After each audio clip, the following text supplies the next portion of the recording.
Basically ನಿಮ್ voice sir Shashikumar ಅಂತ Devanahalli sir ಬಹಳ ಚೆನ್ನಾಗಿದೆ. ಇದು ಟ್ರೈನಿಂಗ್ ಅನ್ನೋದಕ್ಕಿಂತ ಒಂದು ವರ್ಕ್ಶಾಪ್ ಅನ್ನೋದ್ರೆ ಬೆಟರ್. ಯಾಕಂದ್ರೆ ಫಸ್ಟ್ ಇಂದ ಲಾಸ್ಟ್ ವರ್ಗು ಹೇಗೆ ನಾವು ಮಾಡಬಹುದು, ಏನೇನ್ ಡ್ರಾಬ್ಯಾಕ್ಸ್ ಇದೆ, ಏನೇನ್ ಪ್ಲಸ್ ಇದೆ, ಏನೇನ್ ಮೈನಸ್ ಇದೆ, ಟು ಝೆಡ್ ಎಲ್ಲ ಕವರ್ ಮಾಡ್ಬೋದು. ಡೆಫಿನೆಟ್ ಆಗಿ 10 ವರ್ಷ ಪರ್ಟಿಕ್ಯುಲರ್ ತಳಿ ಅಂತೇನಿಲ್ಲ. ನಮ್ ಲೋಕಲ್ ಸಿಗುವಂತ ಮರಿಗಳನ್ನ ಯೂಸ್ ಮಾಡಿ ಮಾಡ್ತಾ ಇದ್ದೀವಿ. ಇಲ್ಲ, ನಾವು ಕಲ್ತಿರೋದಕ್ಕಿಂತ ಬಹಳಷ್ಟು ಕಲ್ತಿದೀವಿ ಅಂತಾನೆ ಹೇಳ್ಬೋದು.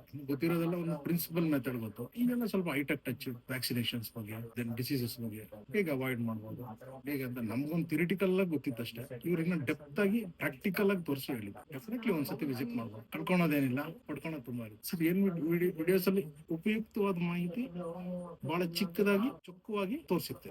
ಇಲ್ಲ ಇಂಪ್ರೂವ್ಮೆಂಟ್ ಅಂತೇನಿಲ್ಲ, ಆಲ್ಮೋಸ್ಟ್ ಆಲ್ ಎಲ್ಲ ಕವರ್ ಮಾಡ್ತಾ ಇದ್ದಾರೆ. ಇದರಲ್ಲಿ ಇದಕ್ಕಿಂತ ಇನ್ನೂ ಇಂಪ್ರೂವ್ಮೆಂಟ್ ಅಂತ ಏನು ಬರಲ್ಲ ಅನ್ಸುತ್ತೆ. ಯಾಕಂದ್ರೆ almost all A to Z ಅನ್ನೋದ್ರಲ್ಲೆಲ್ಲ ಕವರ್ ಮಾಡಿದ್ದಾರೆ. Almost all enough sir. YouTube ಅಲ್ಲಿ ನೋಡಿದಾಗ ತಮ್ನೇಲ್ ಅಲ್ಲಿ ಫ್ಯಾಂಟಸಿ ಆಗಿರುತ್ತೆ.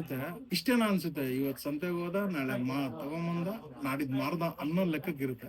ಇನ್ ಡೆಪ್ತ್ ಆಗಿ ಹೇಳ್ತಾರೆ, ಡ್ರಾಬ್ಯಾಕ್ಸ್ ಹೇಳ್ತಾರೆ, ಮಾರ್ಜಿನ್ ಬಗ್ಗೆ ತುಂಬಾ ನೀಟಾಗಿ ಎಕ್ಸ್ಪ್ಲೇನ್ ಮಾಡ್ತಾರೆ. 80 to 90% ಸರ್. ನ್ಯೂ ಕಾಮರ್ಸ್ಗೆ ಇದು ಫಸ್ಟ್ ನೋಡಿದಾಗ ಇಷ್ಟು ಡೆಪ್ತ್ ಇದೆಯಾ ಅನ್ಸುತ್ತೆ. ಅದನ್ನ ನಾವು ಹೋಮ್ ವರ್ಕ್ ಮಾಡಬೇಕು, ಪ್ರಾಕ್ಟಿಕಲ್ ಆಗಿ ಅದನ್ನ ಥಿಂಕ್ ಮಾಡಬೇಕು. ಕಲಿಯೋದಕ್ಕೆ 3 ವಿಧ ಇರುತ್ತೆ ಸರ್: ಕೇಳಿ ಕಲಿ, ನೋಡಿ ಕಲಿ, ಮಾಡಿ ಕಲಿ ಅಂತ. ಆಕ್ಚುಲಿ ಫಸ್ಟ್ ಬಂದಾಗ ನನ್ಗೆ ಸ್ವಲ್ಪ ತುಂಬಾ ಜಾಸ್ತಿ ಅಂತ ಅನಿಸ್ತು. ಮಾರ್ನಿಂಗ್ ನಾನು ಇಲ್ಲಿ ಫಸ್ಟ್ ಬಂದಾಗ. ಬಟ್ ಇವಾಗ ಅಟ್ ಎ ಟೈಮ್ ಈಗ 9 ಗಂಟೆ ಈಗ ಅನಿಸ್ತಾ ಇದೆ ಜಾಸ್ತಿನೇ ತಗೊಂಡಿದೀವಿ ಅದ್ರ ಬದಲು ಏನಂತ ಅನ್ಸುತ್ತೆ.